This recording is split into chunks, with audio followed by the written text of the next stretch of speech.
bomb went off, and he said, "I am become death, destroyer of worlds," do you think he perhaps questioned for a moment whether the knowledge they achieved that led to the creation of the bomb perhaps should have been left undiscovered?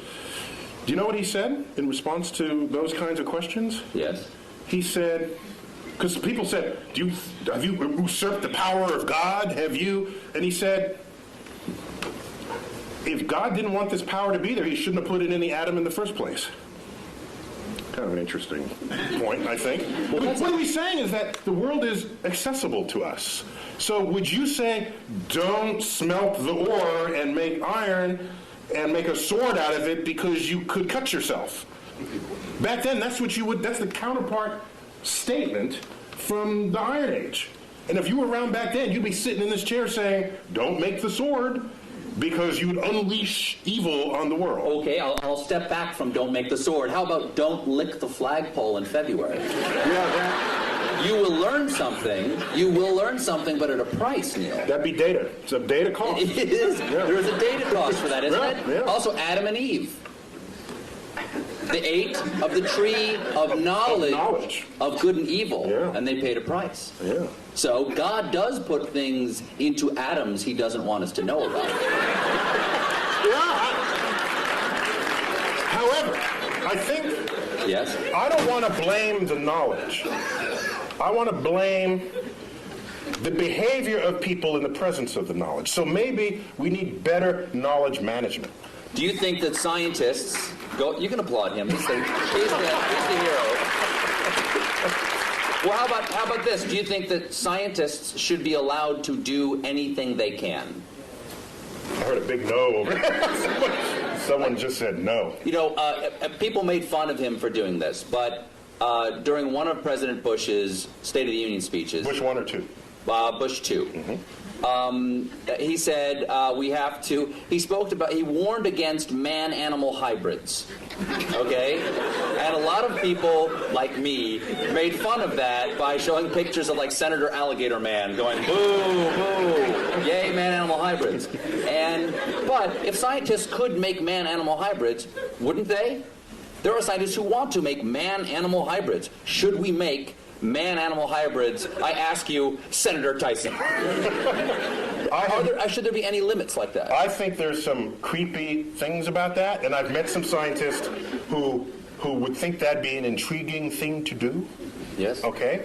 I think we as a society, as a democracy, what we should do is come to some understanding of what the prevailing social mores are. And no, science should not cross those barriers. And by the way, scientists are often ones to try to prevent that. Einstein among them, for example. He didn't want to make the bomb after he first told Roosevelt he should make the bomb. He changed his mind because his conscience, his moral conscience, descended upon him.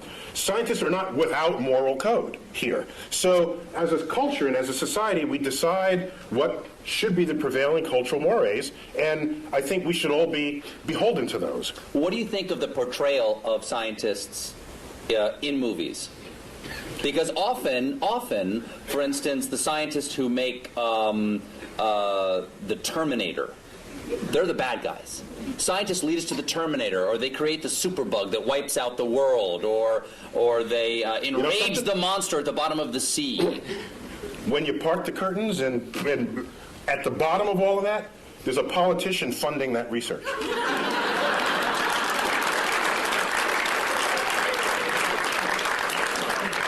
Is this working again? It is? No, it's not. He says yes, you say no. Yeah, we got it. We're getting bad data. Just trying to... We're good. That was good. That's good? You're good. Oh, yeah. You're good. So scientists don't lead marching armies. Scientists don't invade other nations. Scientists, yes, we have scientists who invented the bomb.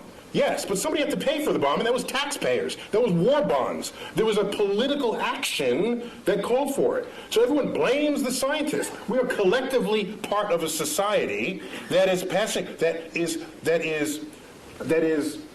using or not using, to its benefit or to its detriment, the discoveries made by science. And at the end of the day, a discovery itself is not moral. It's our application of it that has to pass that test.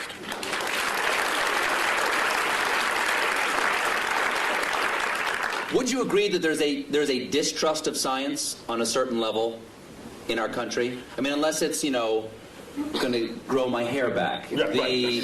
Science... Or do other things to your anatomy, yes. Right, exactly. Yes. Science, exactly. Yeah. Science, I've gotten those emails. Science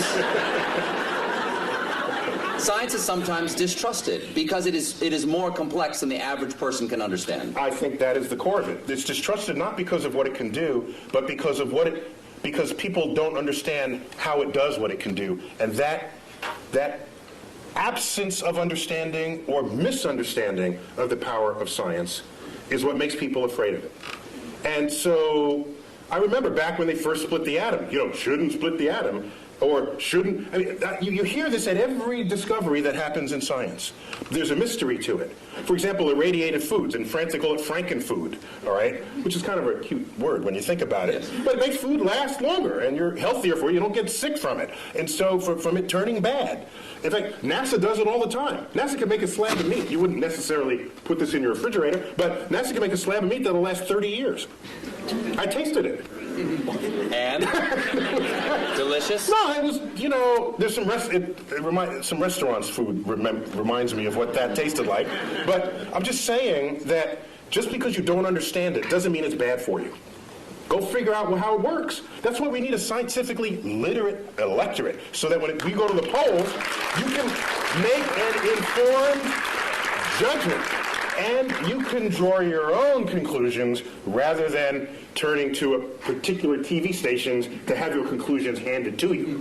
Now, Arthur C. Clarke. Comedy Central accepted. Exactly. Okay. You know Arthur C. Clarke's famous dictum about sufficiently advanced technology. Yes, it is.